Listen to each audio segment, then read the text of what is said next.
If child's pose is a resting, easy beginner pose, then why do you feel like it's so difficult to get your bum towards your ankles? You feel like the tops of your feet are going to rip off.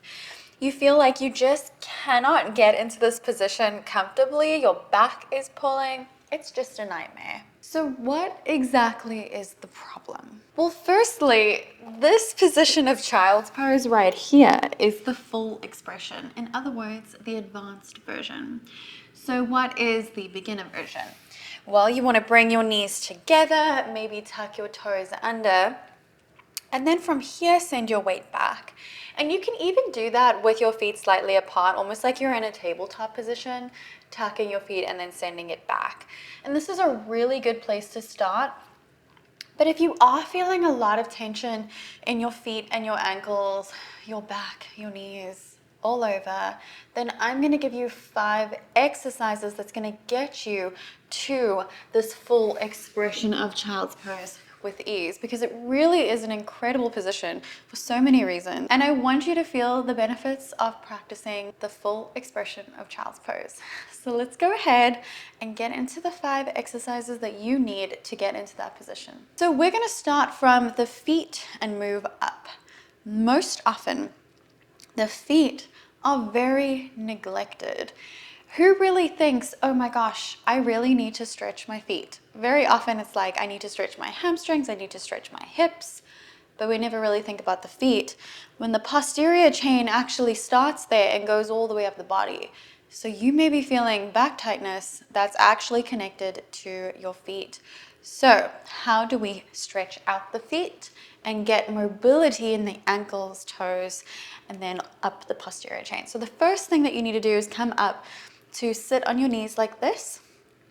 And right away, you're gonna tuck your toes under, and then you're gonna send your weight back. And we're gonna get into the knees here too, but I want you to really push into your toes.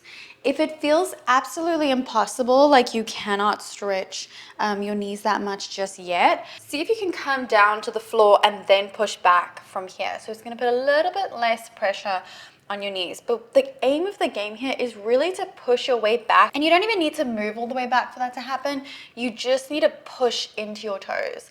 So your toes are flexing as much as they possibly can. And then if you are in this upright position, untuck and then send back, doing the same thing, so we get into the tops of the feet too. If the tops of your feet are tight, the bottoms are going to be tight too. Everything's connected.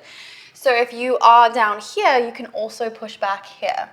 And then just tuck, send back, untuck, send your way back. And continue to do this at least 10 times, and I recommend 3 times a day. So you can do this right away when you wake up. You can do it at your lunch break and then before bed. And I recommend that for all of these movements. When it comes to tight knees, I need you to know that even though they feel like they're incredibly tight, they actually loosen up very, very quickly. So this is an area that is probably the fastest place that you're going to see results. So when you're sitting up like this, I just recommend bring your weight back until you feel that stretch, and then lift back up and just continue to do so until you feel yourself loosening up. And that should actually happen pretty fast while you're practicing it. But then over time, doing that 3 times a day, you'll feel that happen really quick. And you really want to do this before we get into the hamstrings too, just so we can get that blood flow into the knees and up that chain. So 10 reps, 3 times a day, if you can. Come to all fours now, tuck the toes, send your hips up and back, downward facing dog. Of course, this is an incredible way to increase not only the flexibility and mobility all the way down to your toes, but all the way up, traveling up to the hips. And we get to bend the knees. So let's pedal out the feet here. Oh, I haven't done this yet today. So normal to feel very stiff if you haven't done your down dog for the day yet. Please pop into as many down dogs as you like. Remember, bent knees over rounded spine. So you want to have a nice straight spine, chest going towards your knees, and then pedal from there. And your heels do not have to touch the ground. Just bring them down until you feel a stretch, and then pedal. So bend the knees nicely, even get a good foot stretch in. You can see how we can create that flexion of the toes again by really drawing the top of the foot down and then pedaling. Take a deep breath in here after you've done 10. And then exhale, send your tailbone up as high as you can. Inhale, let's bend the knees. So we're going to create a little bit more of that knee flexion, trying to get that mobility into the knees, and then lift back up, down dog. So come down, bend the knees, push back, and then lift up, down dog. Push down and back, and then lift. Let's do 4 more. Feels so good. And you're going to start to feel your quads light up a little bit. We want that. We want the activation of the muscles along the legs, the blood flow to start going. Last one.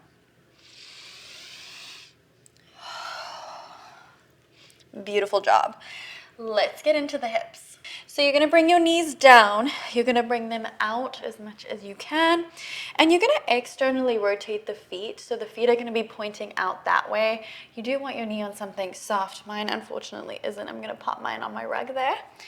And so you're coming down into a froggy pose. And if this is too much, just bring your knees closer together.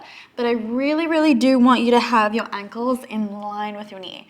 So don't have your ankles all the way here, in line with the knee. So bringing your legs out nice and wide. Come to your forearms, deep breath in. And then exhale, push your weight back into your hips. So you're going to feel a really deep stretch. Now, staying here for about 30 seconds plus, you're actually going to feel your hips open up very nicely. You want to make sure that you're breathing deeply. So deep breath in through the nose. And then as you exhale, pushing back into your hips. It should feel really good, but also really intense. Deep breath in and exhale. One more deep breath in and exhale. Okay, so to get out, bring your feet together. Then you just come to sit up. And I just want to do a little bonus one with you to stretch the tops of the feet a little bit more. Sorry if I'm off frame a little bit. So coming up onto your tippy toes like this, and then flipping your toes over, stretch the top of the feet like that. And then flip them back down, bring them down. So lift up, flip, push, back and down. You won't believe how important this is, but most people never do this. So make sure that you get this in every single day, 10 reps, 3 times a day. I'll keep saying it. Okay. And that's it. So that is your quick tutorial of how to actually open up the body enough to do child's pose. I just want to go over the beginning and the advanced version a little bit more. So when you are practicing child's pose as a beginner and you come into this position, you can slowly over time push back, and once your bum is reaching your heels, that's when you can untuck the toes and then try to be here comfortably. You kind of want to be comfortable in child's pose. That's kind of the point, right? So we don't want to be straining so much in child's pose. And then over time, opening your knees, and that's when you slide your arms out in front of you, and then you make this also a shoulder stretch. So that's how that progression works. So just give yourself the space and the time, breathe into it, and make sure that you practice those movements, and you will be there in no time. Thank you so much for taking the time out of your day to practice with me. I love it when you guys let me know that my videos help you. It means the world to me. So thank you so much for being here, and I will see you in the next one.